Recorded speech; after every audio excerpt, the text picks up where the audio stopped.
Dan dari pelajaran-pelajaran yang paling terbaik di dunia ini, nasihat-nasihat yang paling terbaik di dunia ini, kata Sayyidina Ali, nasihat yang paling terbaik di sisi Allah adalah nasihat ketika kita memilih kematian.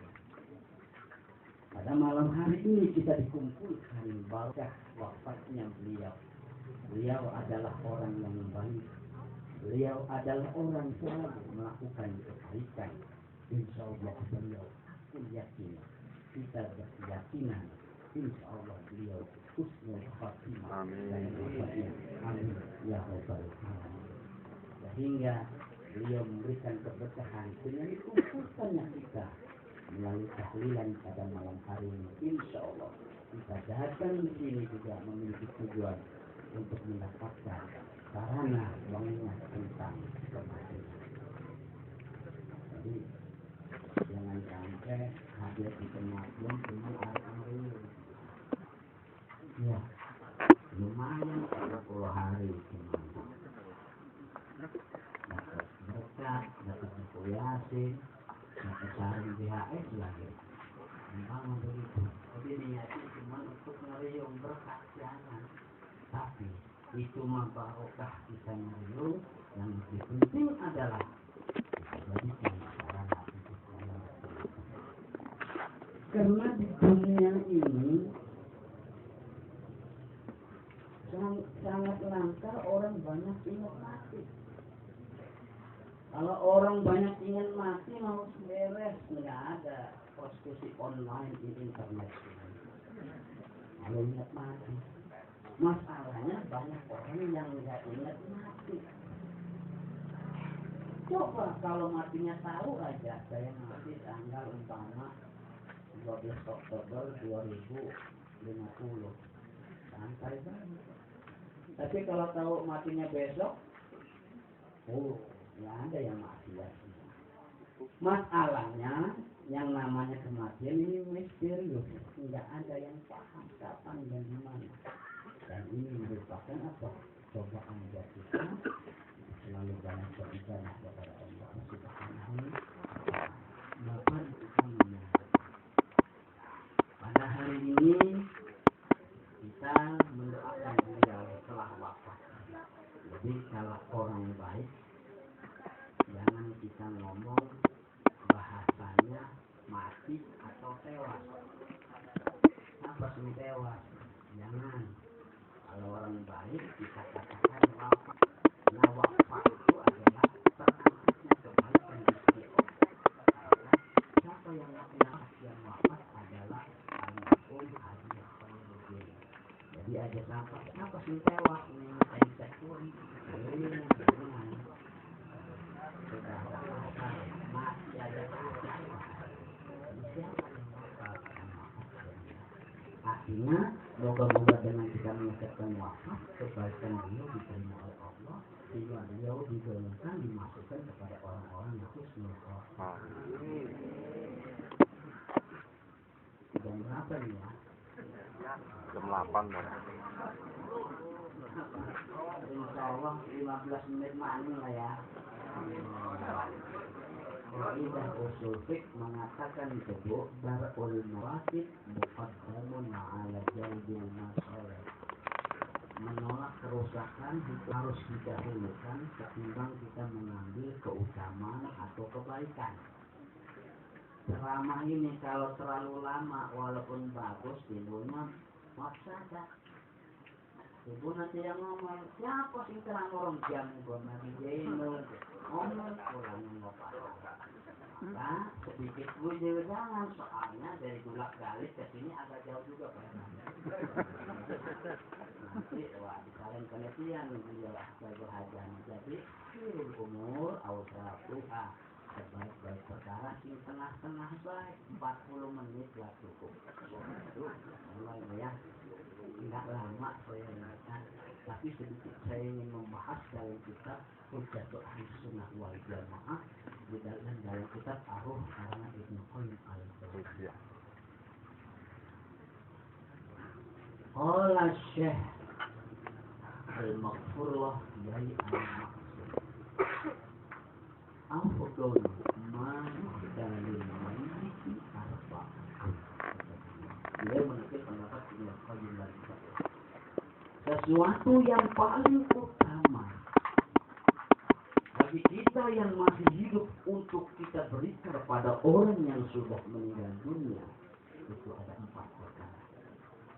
Ada 4 perkara yang sangat dinanti-nantikan oleh orang tua kita, saudara kita yang telah wafat mendahului kita sekarang berada di alam kubur. Apa 4 perkara yang bisa membahagiakan saudara kita, orang tua kita yang di alam kubur? Pertama kata Ibnu Qayyim, as-shadaqatu sedekah. Kalau kita pengen bahagiakan orang tua kita yang berada di alam kubur saat ini, tolong ahlul warisnya banyak bersedekah yang nanti pahala sedekah itu kita hadiahkan kepada al-mayyit. Apa bentuk-bentuk sedekah itu? Ya banyak. Dalam hadis sahih dikatakan, inna shadaqata la tu'tiku an ahliyah halal kubur. Sesungguhnya sedekah itu dapat meredam kepada orang yang bersedekah tersebut dari panasnya siksa kubur. Fa innamal mu'minu yastabillu yaumal qiyamah tahta shadaqatihi. Dan sesungguhnya orang mukmin itu nanti berada di pada mahsyar yaumul qiyamah akan berteduh di bawah sedekah-sedekahnya. Berarti semakin kita banyak bersedekah, semakin banyak awan yang akan menutupi kita ketika kita berjalan di pada mahsyar. Semakin banyak sedekah yang kita berikan, semakin banyak insya Allah kita akan dihindarkan dari panasnya siksa kubur. Ini dalilnya. Terkait dengan kematian, Allah ahlul warisnya banyak sedekah kepada Allah. Karena contohnya ada masjid belum jadi, ahlul warisnya ada kelebihan rezeki, beli semen setengah sak umpama. Tapi setengah sak makanya sulit dia gimana ya? Jangan setengah sak lah itu mah. 1 sak aja ya. 1 sak itu terlalu kecil itu makanya. 50 sak lah gitu. Kayak mana kayaknya satu mobil kontainer kayaknya. Ketika itu ada masjid yang dibangun, keluarganya lalu datang takmir masjid. Katanya ini ada kalau di rezeki ya sedekah semen dan pahalanya kami akan kalau itu azam kepada Allah, kalau kau terima pahala kami sedekah pada kami 50 sak semen untuk masjid, tolong pahalanya kami hadiahkan kepada orang tua kami, haji bertahan ini kata Ibnu Qayyim nyampe sekali hadiah semacam ini cara mengembirakan atau nanti ketika Idul Adha kurbanin beliau itu juga bentuk sedekah walaupun ikhtilaf ulama apakah nyampe kurbannya orang yang sudah meninggal menurut kita itu akhir Syekh Imam Taqiyuddin menukil pendapat Syekh Imam Nawawi memang nggak nyampe kecuali mayit itu berwasiat. Tetapi di dalam kitab Majmu' karena Syekh Nawawi ada masjid beliau mengatakan didukung oleh Imam Rifai bahwasanya kurban yang kita berikan kepada orang yang meninggal dunia itu nyampe pahalanya kepada orang. Kenapa? As-shadaqatu dzarbun al-udhiyatu dzarbun min as-shadaqah was-shadaqatu tafsidu 'ala al-mawdi. Kurban itu adalah sejenis sedekah dan sedekah apabila pahalanya kita berikan kepada mayit maka nyampelah pahala tersebut kepada mayit yang kita sedekahkan sebagai kurban. Ini nggak jadi masalah bu ya. Kalau waris nanti Idul Adha kurbanin beliau. Tetapi yang namanya kurban itu kalau menurut zaman Sayyidina Ali yang penuh dengan ikut akbar. Kurban itu Pak nanti akan menjelma kendaraannya orang berjalan di padang mahsyar. Kurban yang kita kurbankan di dunia, binatang-binatang kurban yang kita kurban di dunia ini nanti akan menjadi kendaraannya orang-orang yang berjalan di padang mahsyar. Semakin berkualitas binatang kurbannya, semakin bagus ketika kita nanti menaiki kendaraan di padang mahsyar. Kalau pengen bagus kualitas itu paling bagus. Nah kalau nanti umpama kurbannya onta, nanti di padang mahsyarnya naik kendaraan. Bahasa kita mobil Pajero lah. Pajero lah ya. Ada umpama gitu atau Alphard atau Nano atau lain sebagainya. Hati ajma'nya. Tapi kalau saudaranya namanya sapi, mungkin mobil ras lah ada yang gitu. Rasnya kalau sebut goyang sama dengan stereo. Tapi kalau kurbannya itu yang namanya kambing, mungkin itu mobil apa enggak?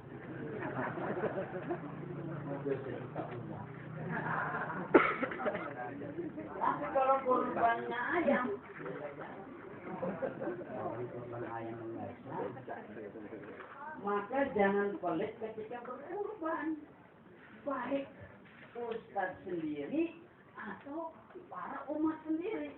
Ini banyak kadang-kadang ustadz nyuruh kurban, dia sendiri maka ada kurban. Yang kurbannya, ya makna ustadz siapa yang punya keluasan rezeki dia tidak berkurban.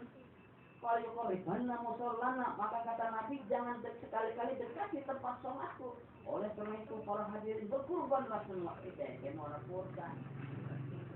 Ya Ustaz yang ilmu kancil larangnya. Motong. Orang-orang ini mengambak dua dengan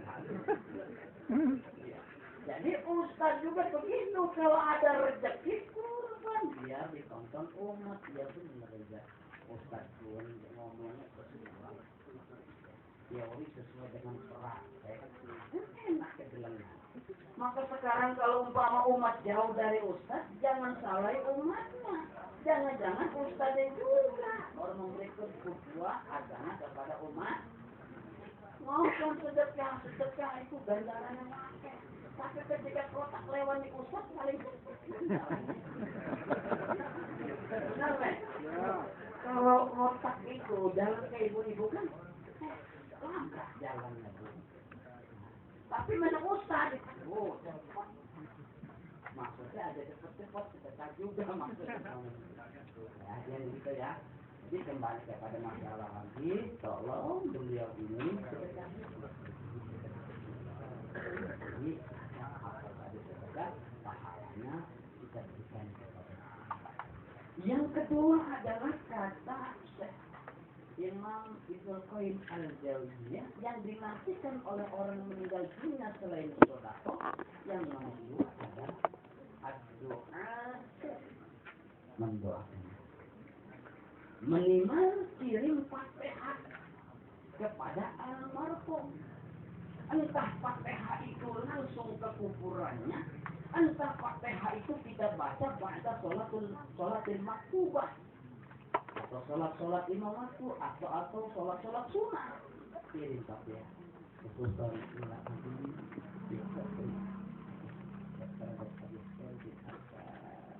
begitu anak-anak. Jangan sampai lupa setelah sholat nggak mendoakan beliau. Kemudian ini doa kita kepada orang yang sudah meninggal dunia sangat bermanfaat dan ini sangat dinanti-nantikan. Jangankan kita manusia yang paling sempurna, Pak. Doanya, zikirnya, tasbihnya sebuah pohon saja itu bisa meringankan iman. Kan ada hadis sahih. Orang Nabi ala kabrain, Nabi suatu hari berjalan di dua kuburan.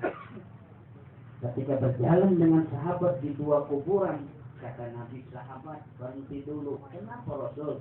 Ini dua kuburan lagi disiksa di kuburannya. Satu kuburan laki-laki disiksa gara-gara kencing. Jadi wong lanang ini disiksa gara-gara udah korupsi, nguyuh. Hati-hati nguyuh. Nanti dijelasin lagi ya. Yang kedua, perempuan ini disiksa gara-gara mulut gibah. Ini kata Nabi, ini laki-laki pertama disiksa gara-gara kencing. Kencing yang bagaimana? Kencingnya berdiri, orang cewek. Bu, bahasa Jerman itu, Bu. Ini kaum muslim Allah. Kencing berdiri, tapi nggak cebok. Ini hati-hati ya Pak ya. Kenapa? Kata Nabi, istanjahu anil baul. Fa inna amad azabil qabri minhu. Kata Nabi, berhati-hatilah dengan masalah kencing, wahai umatku laki-laki.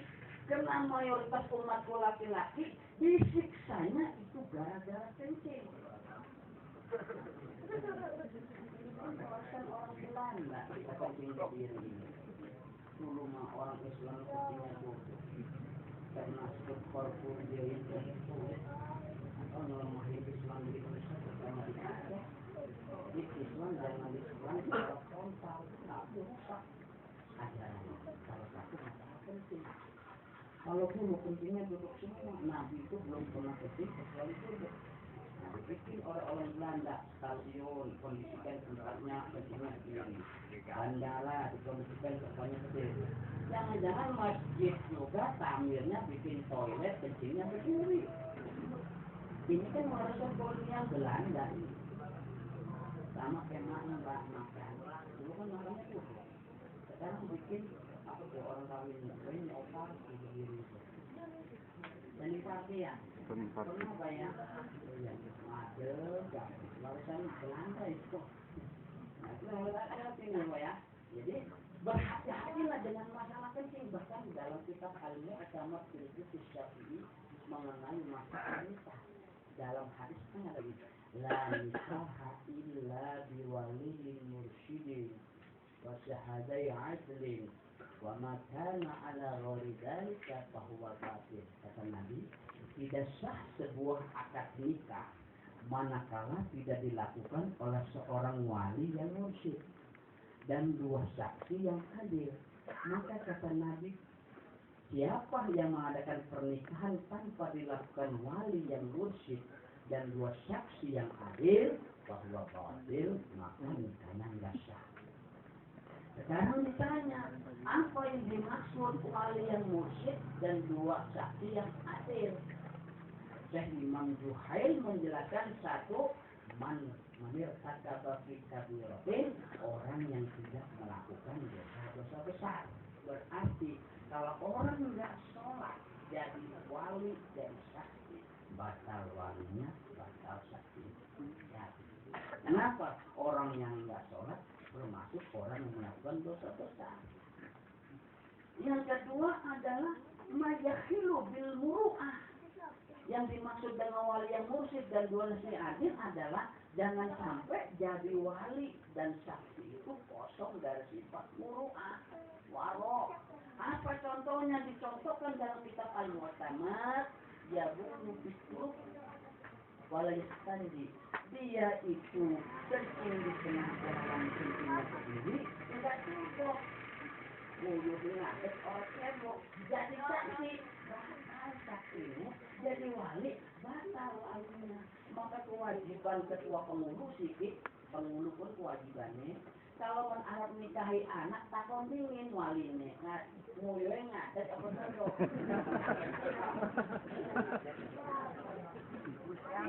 Kewajiban pengulu itu, Bu. Pengulu itu dalam bahasa kitabnya wajib adalah mengajarkan mandi janabah itu kepada kedua calon mempelai. Wajib pengulu.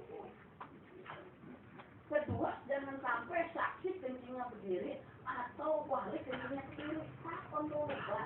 Nah, itu ya, Pak ya. Apa kencingnya cocok apa ngadet? Umpama begitu, kalau ngadet, wis pas saya yang ngawinin, Pak Pemah aja ngawinin. Oh, berani atau berani pengulunya? Sekarang kan ngambil saksi main comot baik. Yang jadi saksi, oh bisa di, wis ngomong salah. Karena yang namanya nikah itu sakral, Pak. Oh, Nabi Adam itu. Nabi Adam. Ya, dinikahkan dengan Siti Hawa. Yang menikahkan Allah, Bu. Yang baca khutbah malaikat Jibril. Yang saksi malaikat Mikail dan Israfil. Orang main-main jadi saksi, jadi wali. Orang comot banget. Jadi ya. Boleh nggak umpama pejabat jadi saksi? Yang kalau mau berharap muka Quran itu juga bagus, baca sholat bagus beliau. Tapi menjabat, baca orang benar ada jadi saksi. Tapi menjabat benar, alhamdulillah prolog kan benar prolog pejabat menurut bagus, itu bagus apa? Terlalu bagus apa? Tapi pejabat ini korupsi ada jadi saksi. Kung di Jakarta mah ako kung jadi saksi, di awalnya pengurusnya itu. Yang kapil jadi saksi saja. Itu ya. Nah, jadi masalah yang penting punya sifat warok. Warok itu apa sih, Bu? Khosyatullah. Punya takut sama Allah. Itu warok namanya. Jadi kalau hari Jumat, kalau Jumat umpama hari Jumat kan hari Jumat, tolong jangan sibuk di perapatan. Sholat dulu. Kalau dari tukang ojek, tinggalin ojeknya, sholat dulu. Nanti kembalikan ojeknya udah lagi. Topan. Tapi kuncinya di bawah. Azan dulu langsung tinggalin tutup ojek beres. Tutup. Kalau benar langsung keluar ojek kita habis ojek.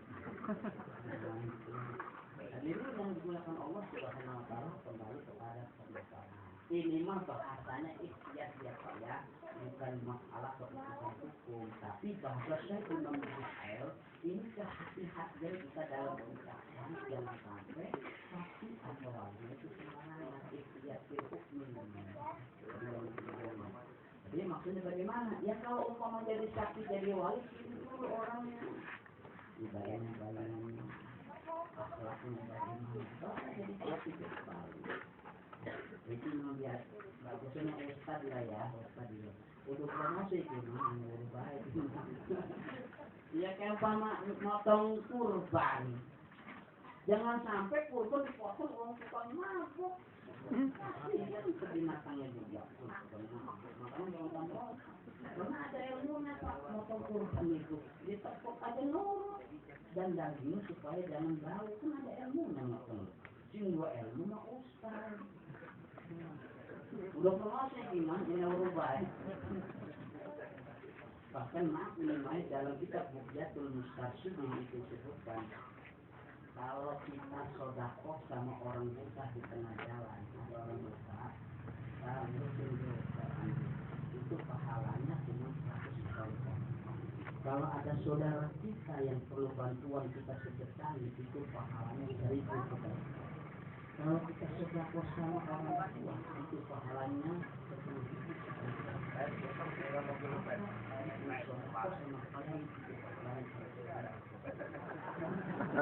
Ini bukan promosi, Pak. Kita Bukhyatul Mustarsyid. Maaf ini mah pahalanya. Kita ini kadang-kadang ada satu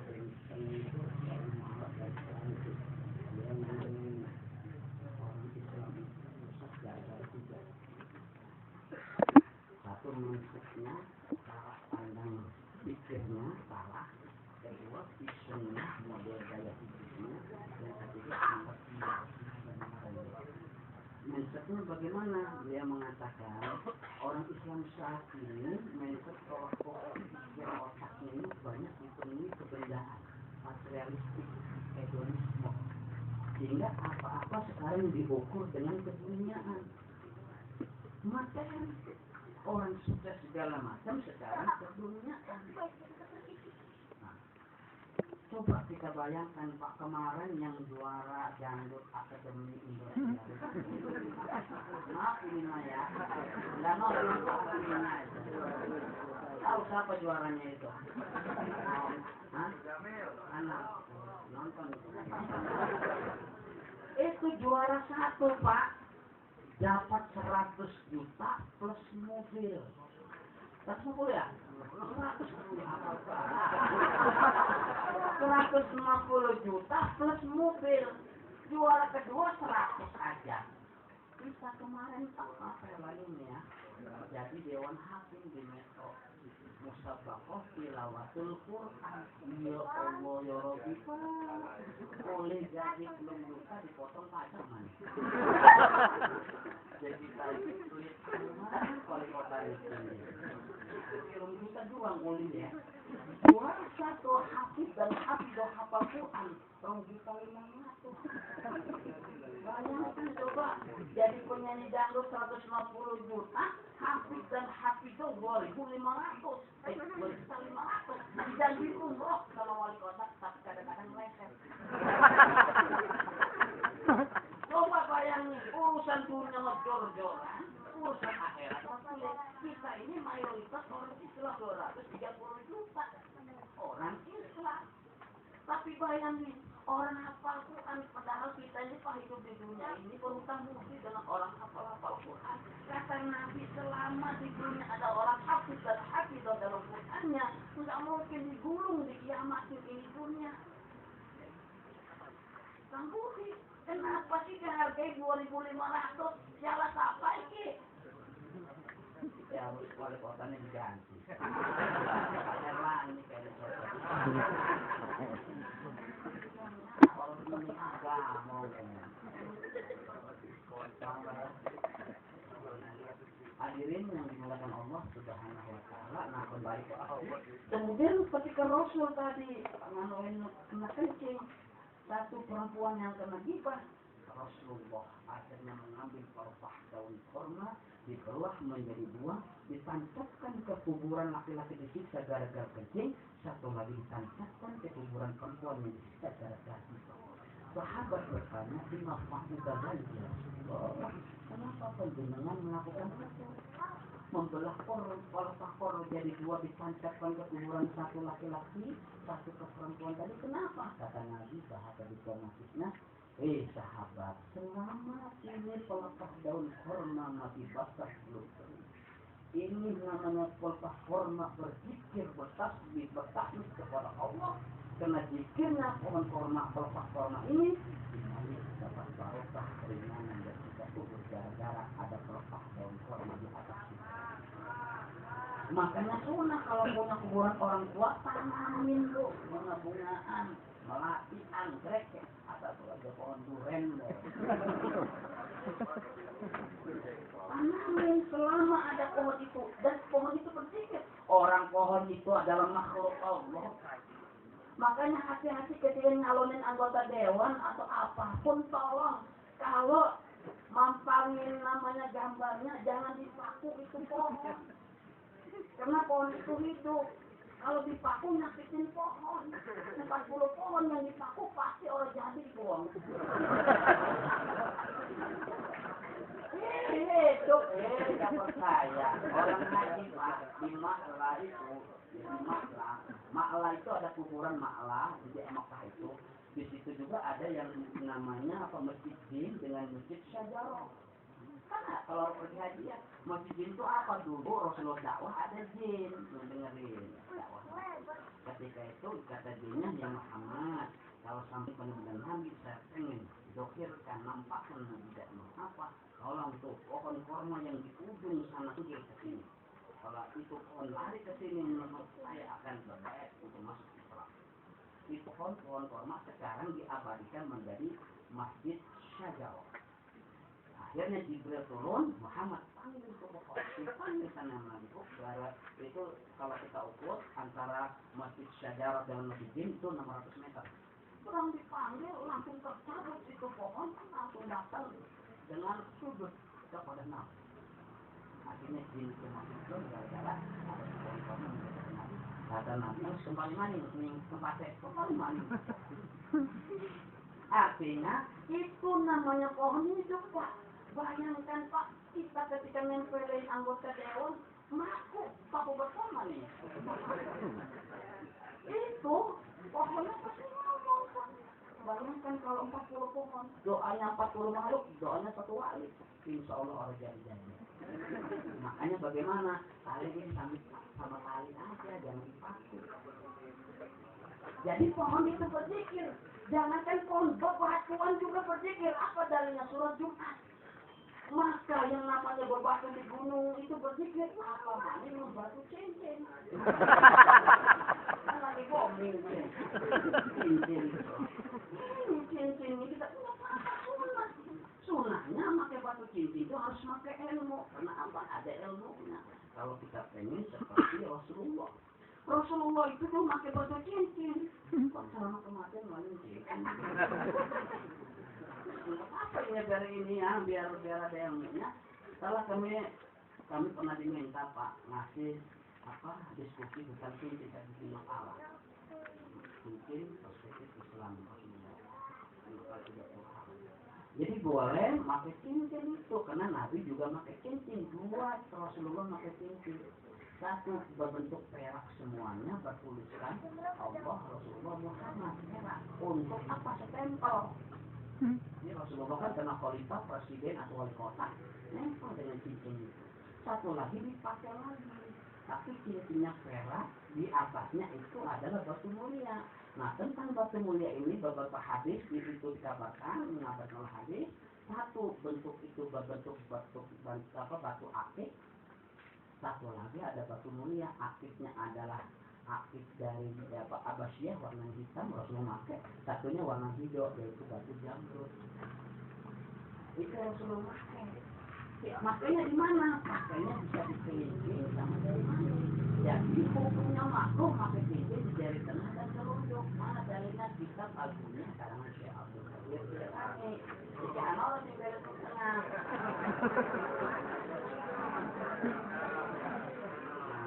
Itu harus pakai ilmu bu. Karena kalau nggak pakai ilmu nggak bisa.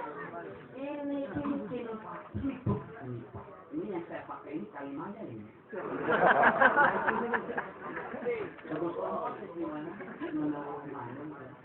Ini hidup, maka saya pakai aja kemana saya ada, kemana aja. Karena kalimat ini akan timbul jarumnya bila mana ada hawa dari Jarum.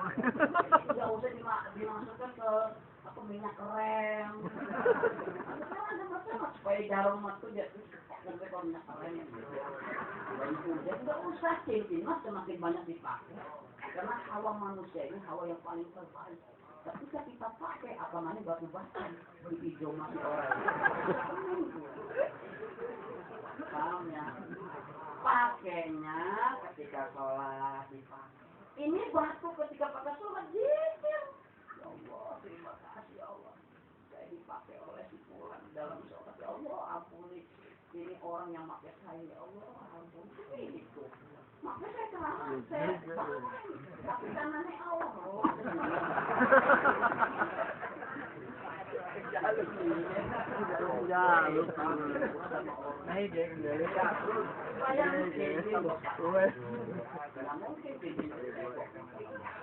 Hukumnya makruh, cincin itu dibawa di kamar mandi.